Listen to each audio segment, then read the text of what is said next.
Hey everyone, welcome to episode number 56 of the Lift Free and Diet Hard podcast. And this one's special.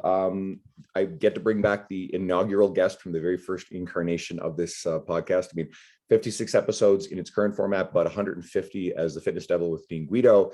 And our good friend Dean Somerset was guest number one way back over 4 years ago. It's great to have you back, Dean.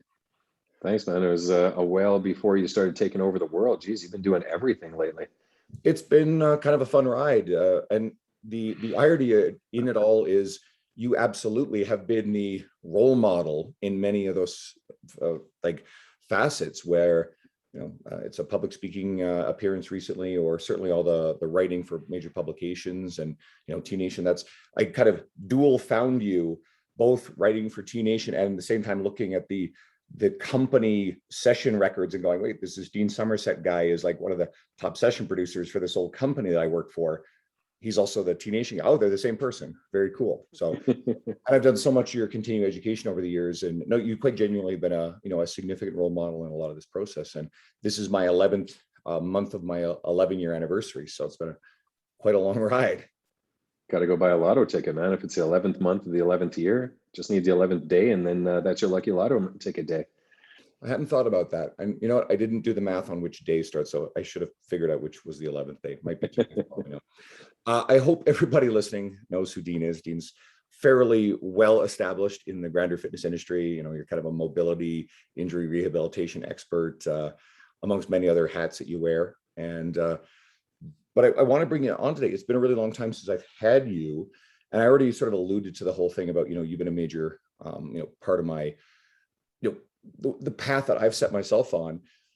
And you started in the industry. How long has it been now? You're still a pretty young guy, but you've been doing this script up on 17, 18 years, almost 20. 17 years. It was 2004 when I started into it. So I'm at the stage where I'm telling people to get off my lawn. And back in my day, and we didn't have the book face back then. So, I'm old enough to be able to remember pre-social media days. Well, you allude to exactly where I wanted to go with this. So you built a brand name and a reputation, a career in public speaking and writing before social media was a thing. And now obviously social media is rather ubiquitous. And there was the road that the community that came up through in your generation. Funny saying that because I'm actually a little bit older than you, who wrote for things like T Nation, who wrote for the other publications, and that community of established and known professionals all sort of supported each other. Now, do you think that that's still the best path? I mean, best is a really goofy word, but do you think it's still a viable path for people to establish themselves as fitness professionals?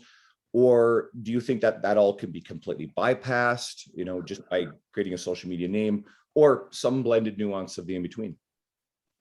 Well, the cool thing is that I don't think that there's any one way of doing it. There's multiple ways that you can get there, because now there are so many options to be able to find success. So we've got people who, through no fault of their own, have never trained a live person in the world and are able to rack up 1 million followers on something like Instagram and be able to monetize that and be able to live quite comfortably delivering content that people are wanting and want to pay for. That's great.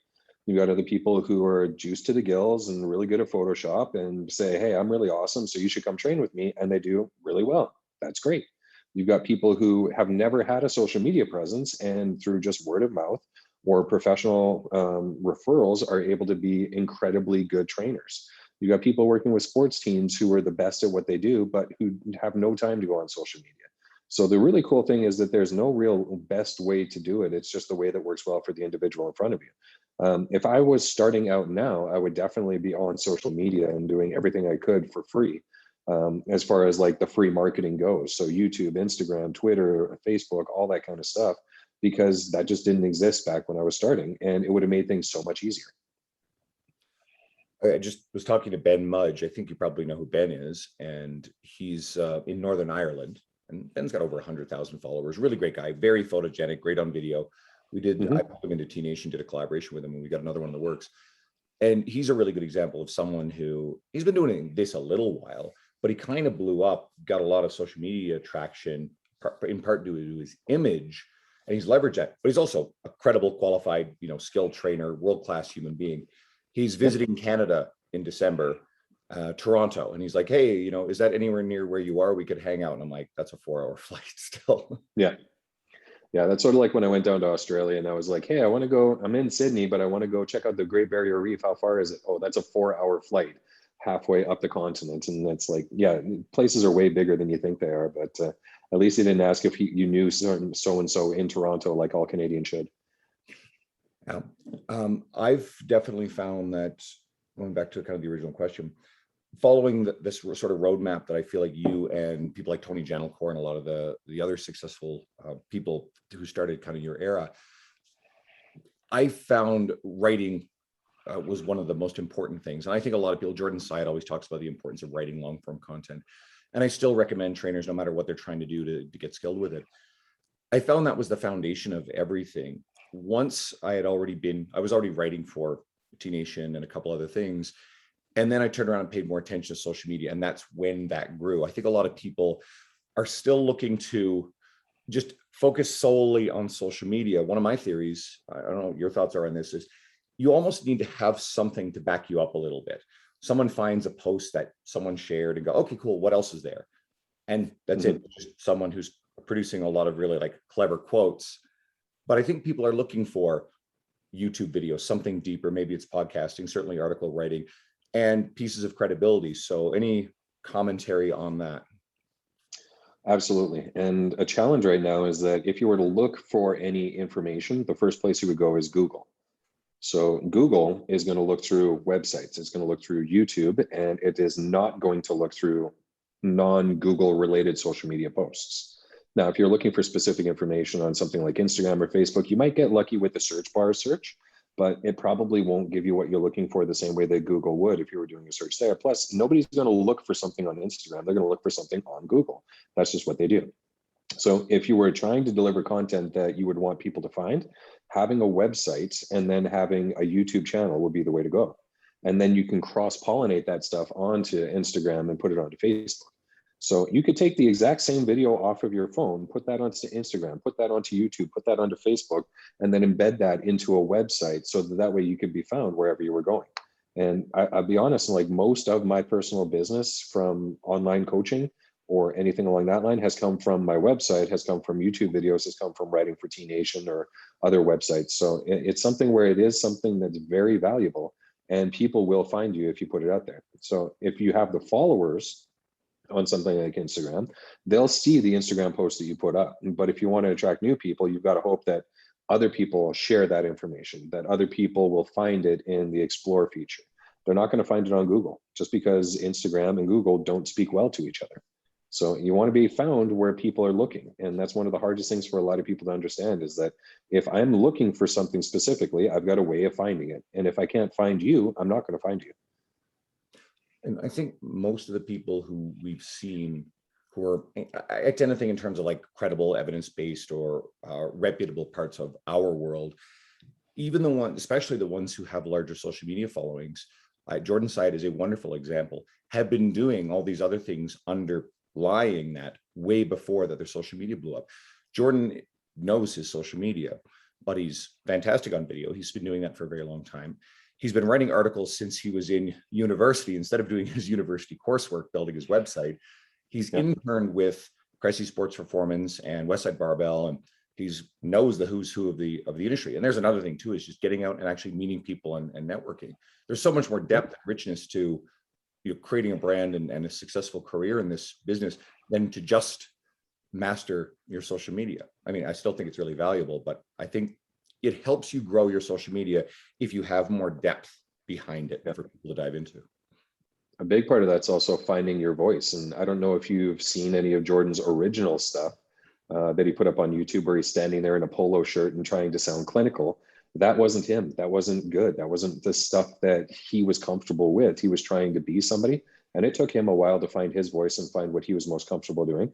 I went through the same process. And I know a lot of people have done the same thing where they try to say, I think people want to see this and put that out there versus saying, here's who I am and putting that out there. So it's going to take time for a lot of people to figure out what their voice is and what resonates with people effectively. Once they can figure that out, they're going to reach people more authentically than trying to be somebody that they're not. He talks about having early in his career written articles to try to impress Eric Cressy. and how misguided that idea was. Yeah, it's not going to work that well. I mean, you're not going to out anatomy Eric, and you're probably not going to out strength knowledge somebody like Westside Barbell. What you're going to do is put your information out there with your spin on it, your take, what works well for you with your personality. That's about it. So I would say that, someone like Eric, and I want to ask your opinion on this, would be more impressed with someone who is doing a better job of writing to the end user, the general population, not to him. What impresses you when you're seeing emerging fitness professionals working on their careers? What do you look for? Well, obviously, authenticity is kind of a big thing. So you can see through somebody who's trying to be something that they're not. And there's a lot of people who will put out like, oh, here's the trend, I'm going to jump on the trend. So that's fine if you want to do that once in a while. But if you just make it about chasing trends, then you're going to get lost in the mix of everybody else. Sohee Lee is somebody who's a fantastic example of someone who's found their voice and figured out what resonates well with what they're great at, but also what their audience is looking for. So she's got a really good style of developing content. Spencer Nadolsky is another one. He's a physician who's essentially calls himself a meme doctor because all he does is put up funny memes, but then he relates that back to clinical insights. And he can talk to you about cholesterol and particle size in the most finite detail, but then he shares a Squid Games meme. And it kind of relates back to all of that information to make it something that's digestible. So if you're incredibly smart at what you do, you found that academic brain, you've got the numbers and letters behind your name that means that you know what you're talking about, it's going to be the hardest thing in the world to reach people who have no idea about what they're talking about. There's still people out there who think that eating celery is going to help them to lose weight. So I don't doubt that it's a part of diet, but just eating celery isn't enough to lose weight. There's going to be people out there who still think that if they lift anything more than 3 pounds, they're going to get big and bulky. And it's just not going to be the case. I mean, 3 pounds is a really good bag weight to carry your wrist wraps to be able to get into the gym to go bench press your max, but it's not really going to be something that's going to cause you to get big and bulky. So we have to meet people where they're at in a way that disarms them, either through humor or through acceptance or through whatever, and helps them to start opening up and releasing some of their guards to make it so that they're able to accept new information that we're putting out there, trust us as trusted sources to put out that information, and be willing to make change in their life based on the information we put out there. Numbers do not do that for most people. And Spencer and Sohee are phenomenal examples of what we were just talking about. They both grew fairly quick and large social media followings right around the same time Jordan did. 2017, infographics became this big thing. Mm-hmm. But Sohee has a book. I think it's Eat, Live, Thrive. Spencer's got the fat loss prescription, his book. They've both been, established educators. So he's had podcasts. They both have written a lot of articles. They both have been on the public speaking circuit for a while. There's a lot of underlying hard work, a lot of education as well. It's another piece of credibility. And they didn't just become social media darlings first. No, I mean, Spencer's got an MD. Sohee, I think, is either finished or is finishing her PhD. So they both have the academic chops to do what they're supposed to do. And they were able to find a way to meet people where they're at. So great. That's awesome. Those are fantastic examples of people who I think are continuing to blow it up and who will continue to blow it up. And if you're going to model yourself after anyone, those would be the examples to model after. Absolutely. And then there's the professional relationships. Like Sohee very much earned this all on her own, but she also happened to be working with Layne Norton early on, which got her a little bit of extra attention, which led to a lot of stuff. And then people embraced Sohee for the quality of her information. Spencer very much had relationships across the industry. I mean, Sohee and Spencer are very good friends over the years, supporting each other. But Spencer now is part of Renaissance Periodization. He's had a close relationship with those guys, which just further expands his brand. So it's way more than just social media, but both have leveraged social media to do phenomenal things with their careers. Absolutely. I mean, social media is a tool, but it shouldn't be the entirety of what you're trying to do. Because eventually, like, social media followings are fantastic, but sooner or later, you got to get paid. If you got 1 million followers and you're broke, what's the point of that? I mean, you should be able to say to your followers, here's what I do as a profession, and here's how I can help people. Now, if you want that help, here's the cost associated with it. What are we going to do? So if people want to follow you and not ever pay you, great, that's fine. There's not a problem with that. You can still give them high quality information and give them a lot of value for their follow. But eventually there should be a point where you're able to say to people, hey, so I'm a professional. I actually am really qualified at what I do. I think that I could offer a service to a lot of people. Here you go. What do you think? And then expect to be paid for it. That's wonderful. You've used YouTube to a certain degree. You've got a fairly big library of YouTube video, but I don't think that was the main vehicle that you worked on to kind of grow a big audience with it. I think it's been more of a functional tool to complement everything else, particularly your article writing. Any thoughts on using YouTube? I know that you've mentioned before, your friends with Omar Isuf, who's probably one of the people I think in the evidence-based world who's done the best with YouTube. Just thoughts on that? Yeah, I mean, for me, it's just primarily been a content tool. So it's been something where I just try and kind of put up coaching videos. I use it a lot for my online coaching platform. And I've actually parlayed my online into my in-person coaching too. So a lot of my clients now, instead of me doing just like a paper book, I actually have an app set up so that I can give them programs and they can take on their own. I can log and see how they're doing things. So the YouTube videos are set up as coaching videos for that app, but it also works as content for website, for blog posts. But I mean, it also is just a tool that I can use if a client's like, hey, what do I do for this exercise? Here's the video, here you go, enjoy. So rather than me trying to explain it out or draw a stick figure, I actually have a video of it where I actually walk them through and coach on, say, do this, don't do this, do this. But I mean, I definitely underutilize it compared to a lot of other people. I don't even check the comments on it just because I don't care. And like if somebody wants to comment on a coaching video that's not meant for them, great, whatever. If you ask questions, I probably am not going to look at it just because I've got 17 other ways that people ask me questions. So that's one that I just don't look at. So if I haven't responded to your question or comment from 2014, sorry, I'm not going to. It's probably because I just haven't seen it and I don't even know how to check it. But people like Omar are doing fantastic work because he's humorous. He delivers great content in really relatable forms. He reaches out to people who are awesome, has them appear. I mean, I was in Toronto a couple of years ago at an FRA certification for functional range. And he saw that I was going to be there. He's like, come into town and let's film some content. I was like, okay, cool. Here's a guy who's got 1 million followers who wants me to be on his videos. Awesome, great. So he got the benefit of new content and was able to get a little bit of expansion on my name. So it worked out really well that way. But he's done a fantastic job. But there's a lot of other people who are doing really fantastic work too. One thing to consider is that that's where a lot of people are going to learn things, whether it's fitness, whether it's virus stuff, whether it's politics, whether it's whatever. That's where people are going to learn about stuff. I mean, anytime I have a question about what do I do with my house, it's like, I've looked up how to fix my dishwasher. I've looked up how to fix my washing machine. I've looked up how to find the battery terminal in my car so that I could change the battery. It all goes through YouTube. So when people are looking to learn stuff, that's one of the primary resources that they go to. I asked my 20-year-old nephew, what source of social media do you look at the most? He said YouTube. I asked him about Facebook. He's kind of cringed. He's like, why would I do that? Like, that's where my aunts and uncles and grandparents are. Why would I want to go on Facebook?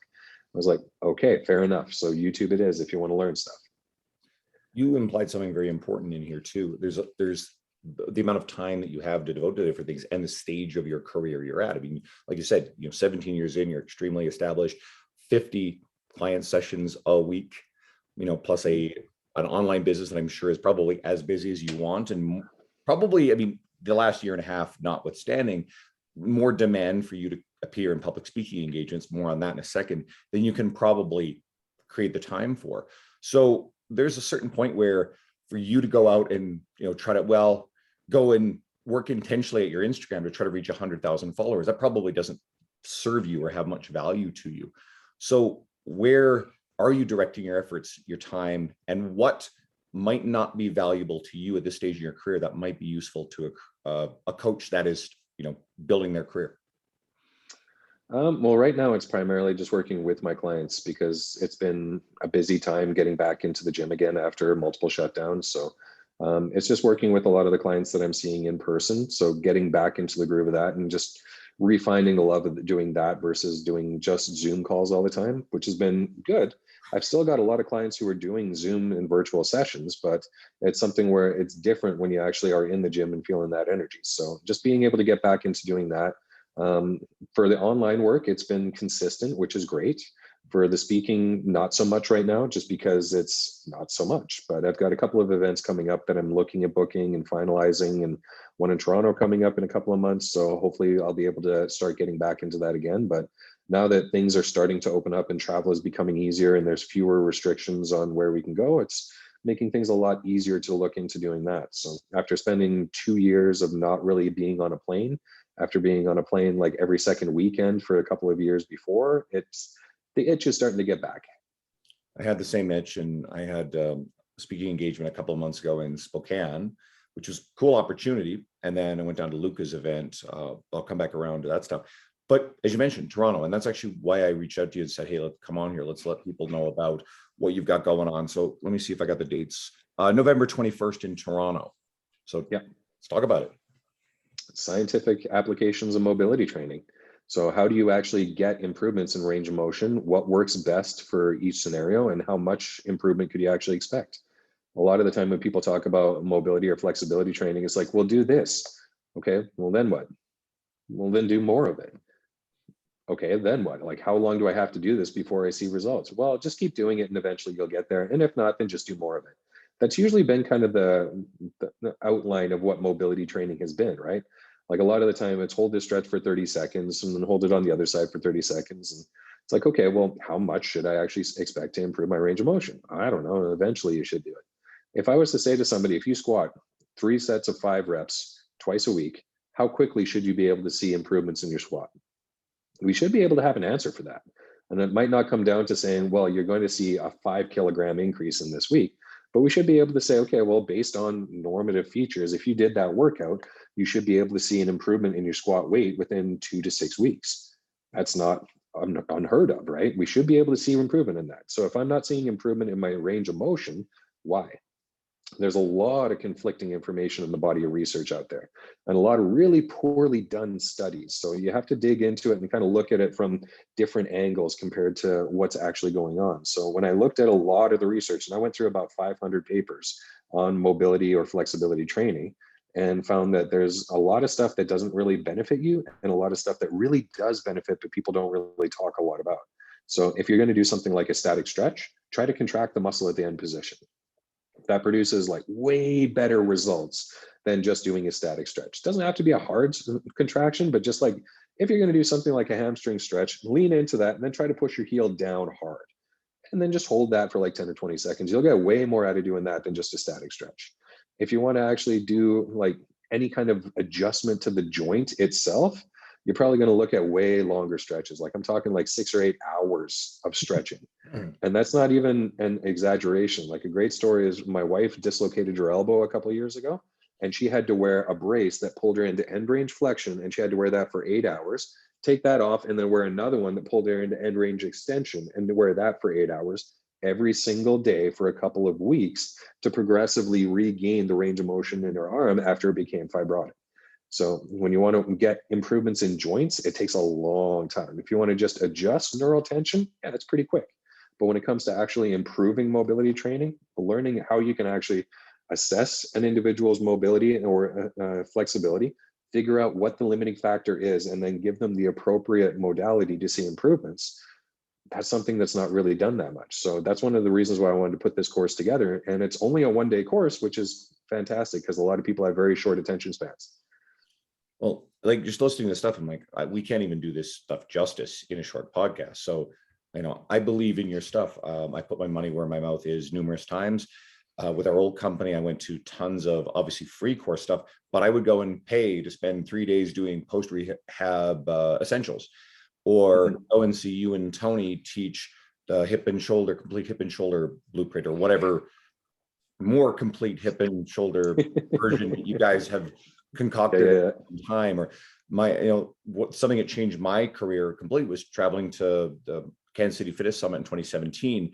And that's where I met Spencer and Sohi and a lot of other industry people. But I went down because you're presenting, right? P2P's presenting, Mark Fisher's down there. So, and that was amazing.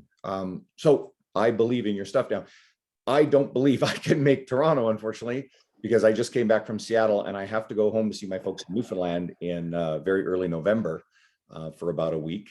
But I am going to go see you in Orlando in early February. So there's another event, and I mean, Orlando and Florida, on one hand, Florida has been the complete Wild West. On the other Yep. hand, Florida's probably not a place that's going to cancel anything given the way that they've been approaching things. And, my hope is that shit settle down a little bit. But I'm looking It'll forward. probably be warmer than Edmonton in February too. It will be, yeah. So I'm gonna go down there, and then there's a Tool concert by pure chance 2 days after the event, and there's another one in Tampa the day later. So I booked both Tool shows. I'm wearing a Tool shirt right now, but I'm gonna go to this 3-day event, and it's got Chris Duffin, it's got Dan John, it's got John Berardi, Tony Gentlecore, and Lisa Lewis are there. I just had Lisa on the last podcast. She had an event slated for Boston recently, but they decided, given the nature of everything, that they were going to postpone that and figure that out as they went. Mhm. And this list goes on. Clifton Harsky's in this one. Luke Hosevar's in this event. I could go on and list them all off. John Russin. So a little bit, anything special you got planned there to kind of prime people to go and attend that? If they can't make it to Toronto, that would be a great one to go to, because it's just a 2-hour practical hands-on type thing that I'm going to go through. So it'll be a lot of the theory, but then I'm actually going to get people up and moving around and hopefully doing a couple of the things that I talk about. And a 2-hour digestible thing should be a lot more comfortable for people. Plus Orlando, who doesn't like Orlando? Never I'm been. going to have to look and see if there's a Magic game or something like that going on that weekend too. I think we're going to go and check out maybe Universal Studios in the day in between. Never There you been. go. Go. I don't know if that's the one with Harry Potter World or not, but It is. if it is, have So- fun. Okay. And I'm down with Harry Potter World. I don't know. Oh, I moved the castle over there. I got a Lego castle that me and my girlfriend built for a date night. You want a really great date night idea? Go get like a big Lego set if you're into Star Wars or Harry Potter and build it. You see, they have a new one out that's the Titanic. It's like 9,000 pieces. It's a 1 to 200 scale, but it's like the biggest kit they've ever made. But it's the Titanic. Is there an iceberg as well? I'm sure you could build one. You can probably just make like a paper mache one and be like, no. That thing sank off the coast of where I grew up in Newfoundland. Yeah. That I can't even imagine. And I guess one of the challenges with building Lego shit is then where do you keep it all once it's all assembled? You need an Try entire to display for it. I mean, one of my clients whatever. the Star Destroyer, the Star Wars one, and that thing's massive. So yeah, you got to put Nice. stuff on display. Yeah, I mean, you work that hard on something, you got to show it off. You got any Lego in your house? None. Just We have wrestling. too many dogs that like to chew on stuff. So, I There. mean, yeah, we want to make sure that we don't have dogs winding up with missing pieces that we then have to go to the vet for. Ozzy doesn't. My cat doesn't eat Lego, thankfully. But you do have wrestling belts everywhere in the house, right? Just the one. I mean, the there one can now? only be one championship belt, there's and that's just down in the basement. Okay, fair.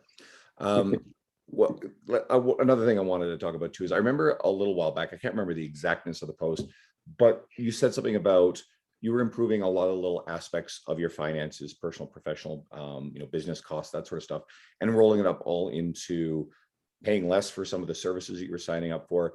And we know that personal trainers, we're as a industry kind of awful at this stuff. I have my formal education is actually in business and finance, so a little bit of a different perspective, but most of us don't. So any thoughts on what trainers should be looking at when it comes to managing their businesses or their personal finances? They work so hard to make the money. Yeah, I mean, part of it just comes down to knowing where the costs are and what the costs actually look like. One person who would be a great Instagram follow is Ramit Sethi. So Sethi. He's got a great book, I Will Teach You to Be Rich, which is very much like what I've talked about with Spencer and Sohi, taking really complex information and then funneling it down and saying, here's what you need to know. So if you're able to look at the actual cost of the stuff that you're paying for, it makes a big difference. And I don't just mean like, what's the sticker price on it, but let's say you wanted to go out and buy a new vehicle. And the person who is selling you the vehicle says, oh, you can do 3 years to pay it off or 7 years, but the 7 years will be way lower payments. A lot of people will be like, well, 7-year lower payment, cool, I can pay less and have more of a vehicle. But the total cost of that vehicle over 7 years with compound interest is probably going to be like $10,000 or $20,000 more. So it's a matter of saying, okay, well, what's the actual cost that I'm paying for things in addition to what are you actually getting out of it? If I'm paying for a $30,000 vehicle and it costs me $50,000 to get that $30,000 vehicle, that's not really saving me that much. So if I'm able to do stuff like I've got an online system for my coaching clients. It's a set fee per month. But then for a while, when I moved into the new role of just my own business, I was using an online scheduling and payment software that was a different cost. So the two of them were operating side by side when my business, one for my online coaching clients, eventually expanded to allow online in-person scheduling and stuff like that. Now I've got two things that are running the same essential operations. I can ditch one. I can get rid of it. Looking at reassessing things like mortgage interest rates. Rates right now are really low. If you're able to get into a lower mortgage interest rate, that's a no-brainer.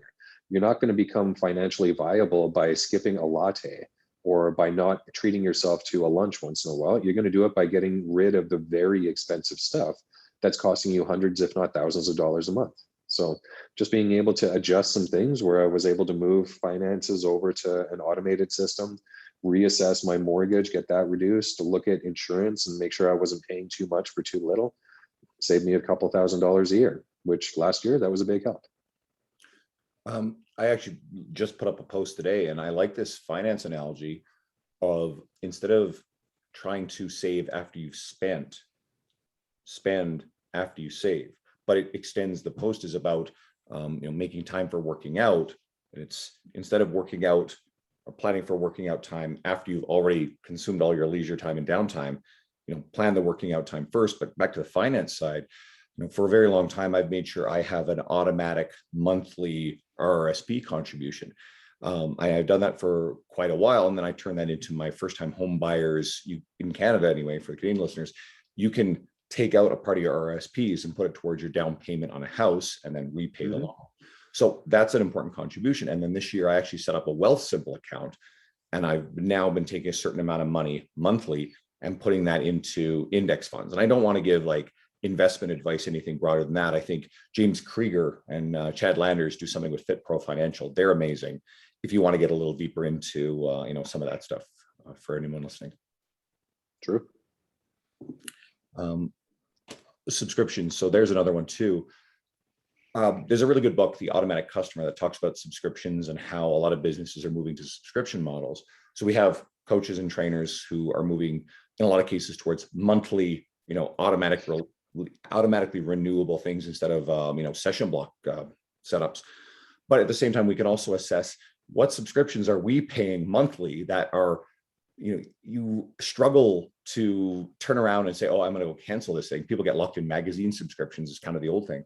You can take a look at all your subscriptions and go, all right, I'm paying for Prime and Netflix and Disney and blah, blah, blah. And which ones are valuable and which ones add up, and $8.99 or $11.99 a month doesn't seem like much. But if you've got 10 of those things, well, there's $100 a month going out the door. Do you need them all? Right. So I think it's worthwhile assessing all that stuff. Thoughts, comments? With that, a really good self-audit to do is, if you have an Apple phone, go into your account in your iCloud and scroll down, and it'll show subscriptions. So it'll show all of the active subscriptions that you have and what you're paying each month. Are you using them? If not, delete and automatically cancel that subscription. I think they have something like that for Android as well. But yeah, subscriptions, they just add up over time. And a lot of the way that they'll get you is they'll say 30 days for free, and then you can cancel at any time. But after 30 days, you forget about it, and then you just get billed. So being aware of that kind of stuff makes a big impact. And there's actually banks that are starting to catch on to that and saying, hey, if you want to manage your funds, we'll tell you if you have an automatic subscription that's coming due or whatnot. So it's becoming something where, yeah, a lot of people do it because it's easy on a low cost system to get a lot of people into it. And it's very hard for a lot of people to cancel it. So it's kind of guaranteed income for a lot of places, and it's repeatable revenue that they can count on.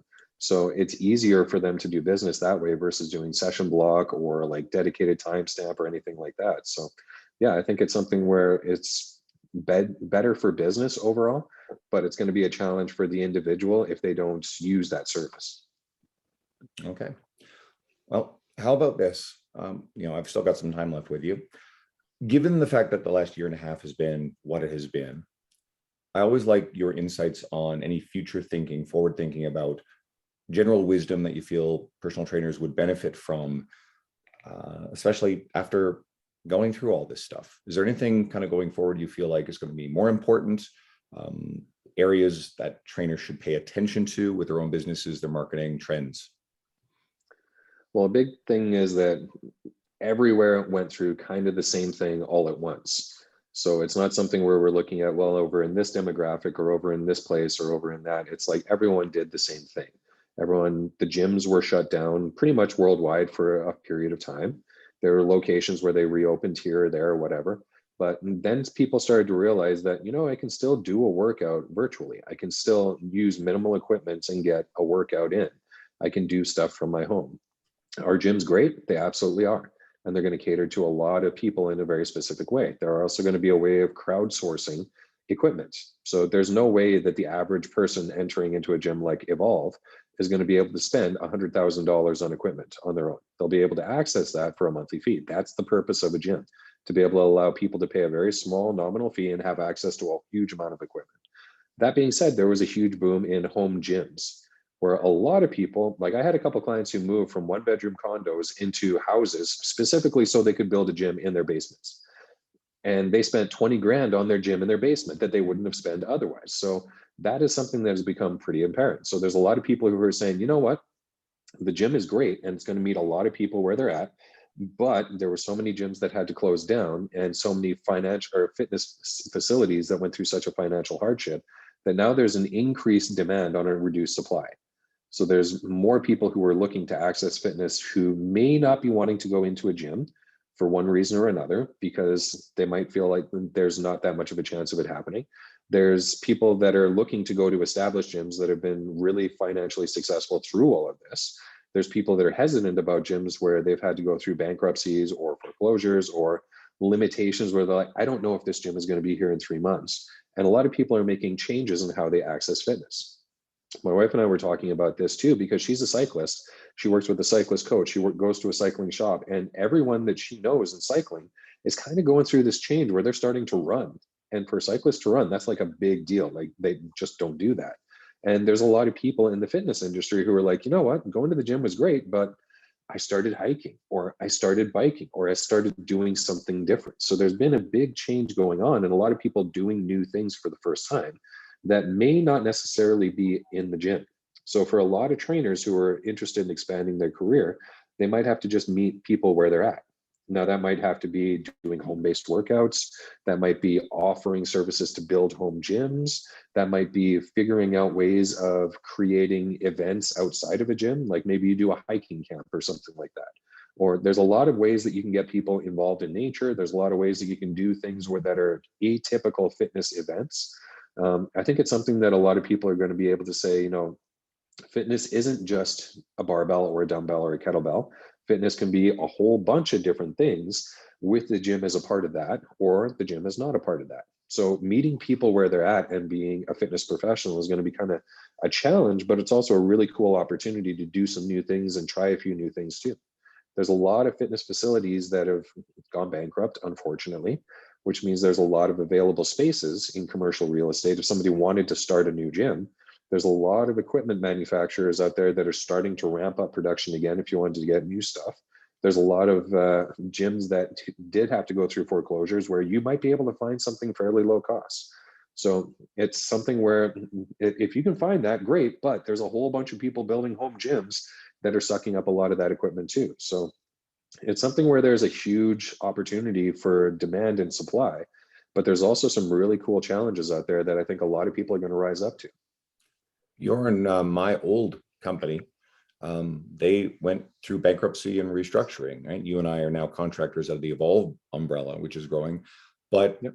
your old location, that stuff, like the auction for that equipment is coming up over the next kind of week and a half or so. And there is Yep. a lot of stuff because they were forced to close several locations in order to keep a handful of them open. So there's a lot of cardio and weight equipment available out there if someone locally is looking right now. One of the things I think I've gotten a lot of requests for, and I can't meet this request because of my schedule, but is people with those home setups, they're looking for trainers to travel to their homes. Now there's challenges with that. Obviously the travel and the ability to schedule a lot of people. But if you're a trainer whose schedule is being underutilized, there's a grand opportunity there for you. Any thoughts or wisdom on how to do that business model? It is possible. And I know that there are quite a few businesses that do in-home training. I've had a couple of people that I train who are trainers who say they don't want to do it just because of the security issue. So they think if I'm a female going into somebody else's home, that's a big security risk for me. I'm not comfortable doing that. There are some people who are like, yeah, that's fine. I'll be able to do that. Outdoor workouts are an option for a lot of people too. So great, whatever. If you have a home gym where you're able to have people over to train in your home gym, that could be an option as well too. It might also come down to whether or not you need a specific business license for that facility, whether you need to do any upgrades or renovations to your place to make it meet up to city requirements. So you might also just operate under the table. Who knows? I'm not going to say that one way is best versus another. That's the cool thing about the fitness industry right now, is that we're all in a large adaptation phase. So we're finding what works and we're going to figure out where the dust settles. But at the same time, all of this challenge has brought a lot of opportunity if it's something that can be realized. Cool. Yeah. I during all this sort of stuff, I set up a home gym, and certainly saved my life in terms of my ability to keep my workouts going. And I found that I really love the balance. So I was going into Evolve at, I'm not one of those 6 a.m. trainers, but I was going in, 9 or 10 o'clock to start, and then working till 8 or 9 o'clock in the evening, and then going and working out if I bounce over to Good Life, or just to get out of the gym because I've been in the same building all day. And what I've settled into is I now go into Evolve from about 10 to 3 or 4, and I come home and I do some evening sessions.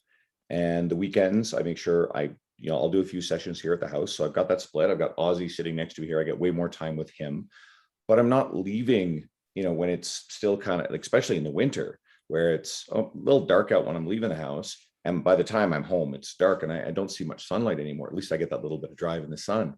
So I found that balance has been recuperative and has helped recharge me a little bit and sustain this, because you and I, we're not 20-year-old kids anymore, and we're working absurd session total hours.